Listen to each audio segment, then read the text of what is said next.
Hello viewers. Welcome to Programmer.com. Today we are going to see about Java data types.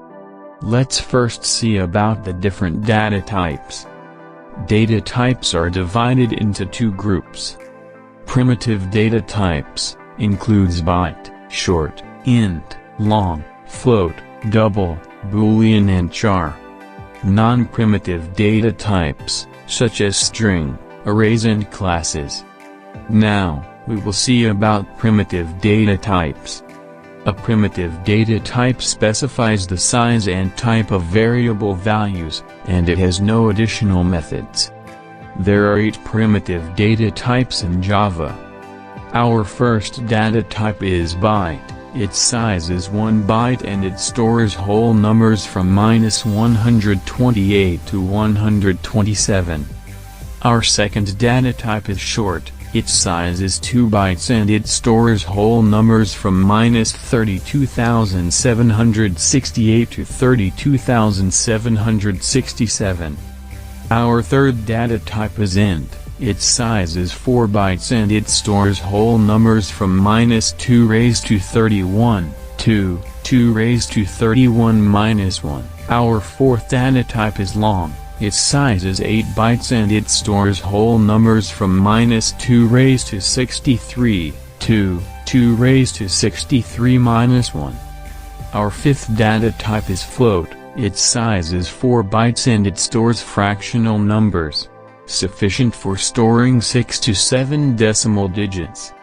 Our sixth data type is double. Its size is 8 bytes and it stores fractional numbers, sufficient for storing 15 decimal digits.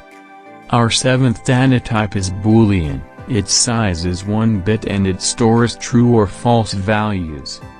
Our eighth and last primitive data type is char. Its size is 2 bytes and it stores a single character or letter, or ASCII values.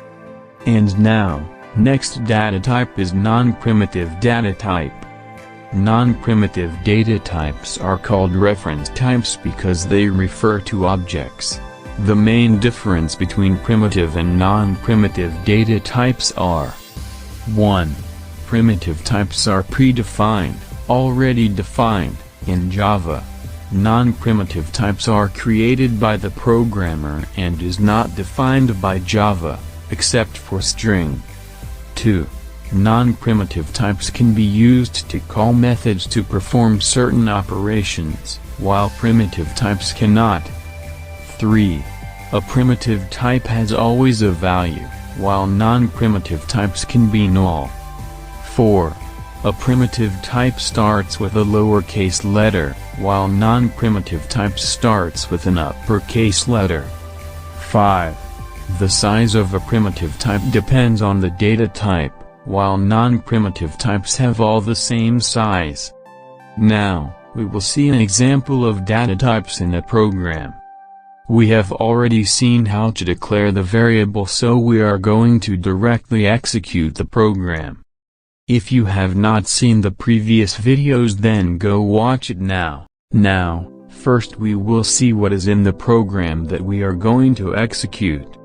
We have declared a class, whose name is Datatype. Curly bracket open. Next we have declared the main method of the class Datatype. Public static void main string args, curve brackets. Curly bracket open. Then we declared many variables of different data types. First we declared variable of type byte whose name is num1 equals value is 100 semicolon. Next variable of type short whose name is num2 equals value is 5000 semicolon. Next variable of type int whose name is num3 equals value is 100,000 semicolon. Next variable of type long whose name is num4 equals value is 15 billion liters semicolon.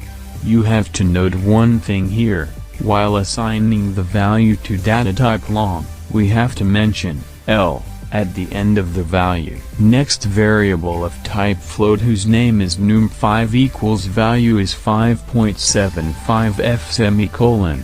Same as long data type. we have to mention f at the end of the value. Next variable of type double whose name is num6 equals value is 19.99d semicolon. Here also, we have to mention d at the end of the value. Then declare all other data types boolean fun equals true semicolon, boolean bore equals false semicolon, char grade equals a semicolon, string WLC equals message enclosed inside the double quotes semicolon. Then, we wrote the print comments for all the data types that we have declared earlier. Both curly brackets closed. Now, we will try executing this program in the command prompt, that is, cmd.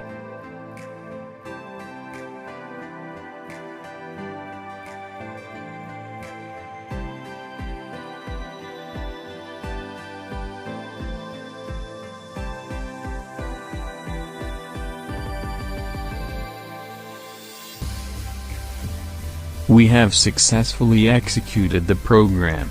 And that's it for today's video, guys.